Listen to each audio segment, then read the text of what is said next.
past few elections is the Democratic Party is much better at telling people who not to vote than giving them a vision to actually vote for. Whenever we lean into the vision of who we are, it works. Whenever we try to pretend we're something else and, okay, maybe we're Republican-like, it doesn't work out well for us. And so the people behind me, including the working families, signal a vision for New Yorkers. It signals who we are going to step up and stand out for. Working family New Yorkers, the people who are working every single day and still can't make ends meet and are still worried about eviction and still can't have health care. They know that they are not doing better now than they were a few years ago. They know that where they were before the pandemic has only gotten worse. Had someone addressed those concerns before the pandemic, we might not have been here. So the endorsement of the Working Family Party signals that vision. It helps our campaign build and grow all across the state, and so we're extremely honored for that vision and for that growth. And as someone is running for governor, Governor Hochul is making an announcement today. He said making massive barricades, businesses. He said it should be going back to normal. What do you make of that? We're pretty concerned. We think we should be following the CDC guidelines.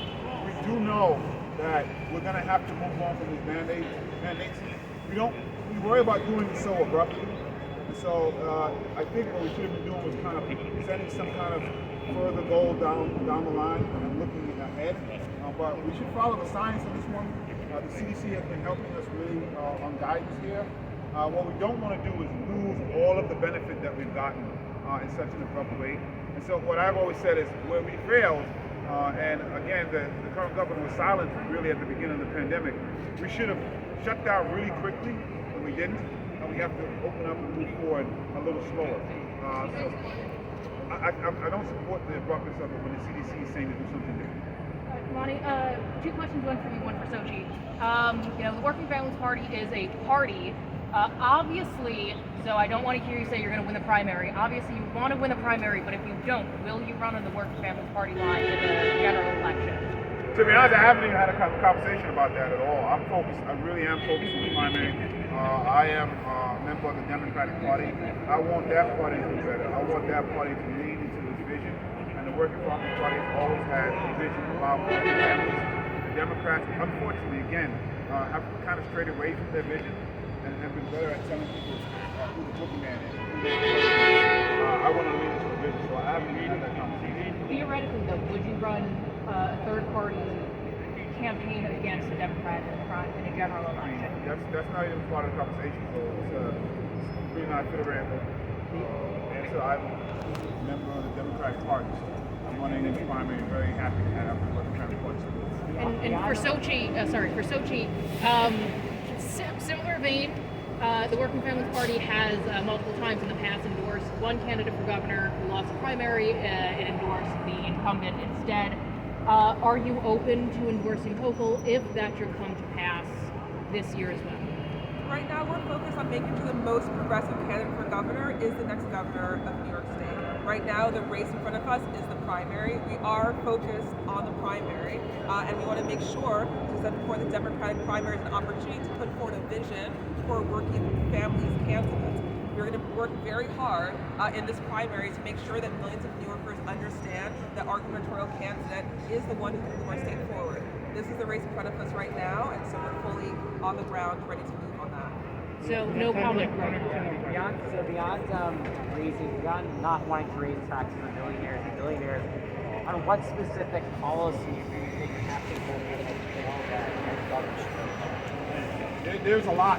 If you listen to the state address, I thought it was a decent enough address, but it could have been given before the pandemic. And what we need now is a real bold vision of how we're going to build up the infrastructure.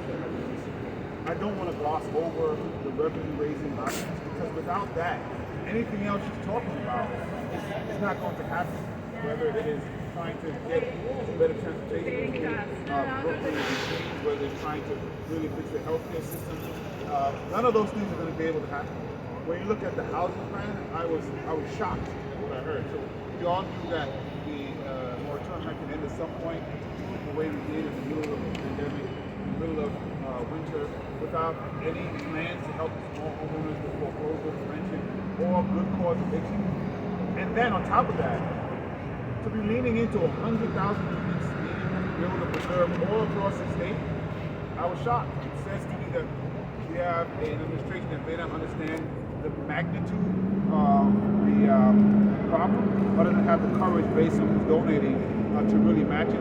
One of the things that you used to talk about very well actually was having to do with child care. And as we've heard, as she became governor, that has even changed. We've talked about the issues with point of work, Bitcoin mining that's happening, that is going to be destructive to our climate. I haven't heard her say that she's going to stop it. As a matter of fact, it's continuing going forward. So there's a lot of issues there that we have a lot of concern about, because it sounds a lot like what was happening in the past administration.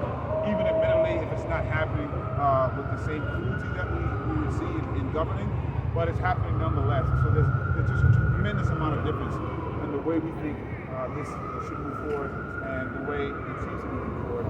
And when it comes to the issue of public safety, I've been a leading voice on that issue for such a long time, particularly around gun violence. I'm very concerned about having to learn what works and doesn't work at a time of crisis. And you're also obviously still a public advocate, so are you deeply concerned about their attitudes over this as well? How do you expect to compromise? Well, I want to be clear, and I've been clear about this. We put out our plan of safety as well. Back to the plan, the blueprint. There is a tremendous amount of alignment, and so I'm really trying to focus in on the alignment. Obviously, there's some differences, and we've been clear about the differences. But in the time that we're in New York City, I'm hoping that we can get folks to focus on the places where we actually align, because it's a lot. And the last mayor, thankfully, put some funding behind some things that we wanted. This is the first time we've heard a mayor saying that they'll actually structuralize those things. What has been missing, and having structuralized it, we might be in a much better place. It's the first time. Sorry, we only have time for one more It's the question. first time we've gotten the president to be saying some of the things that we've been asking for such a long time. But there's some differences, and I've been clear about those differences. And so we're going to continue to stand up and talk about those differences and push back on those. But I don't want to miss the alignment opportunities because they're real. I just quickly on the facial recognition technology, are you concerned about her attitude with possible safety? I'm very concerned about facial recognition. I've been clear about that. My office has been doing a Bandstand project for quite some time. I've made those concerns known, continue to make it known. Facial recognition is the wrong way to go. It doesn't work, particularly for black and brown folks and Asian New Yorkers. So I'm concerned about that. We're going to raise that. It doesn't negate the parts of the plan that we actually do. Thanks, everybody.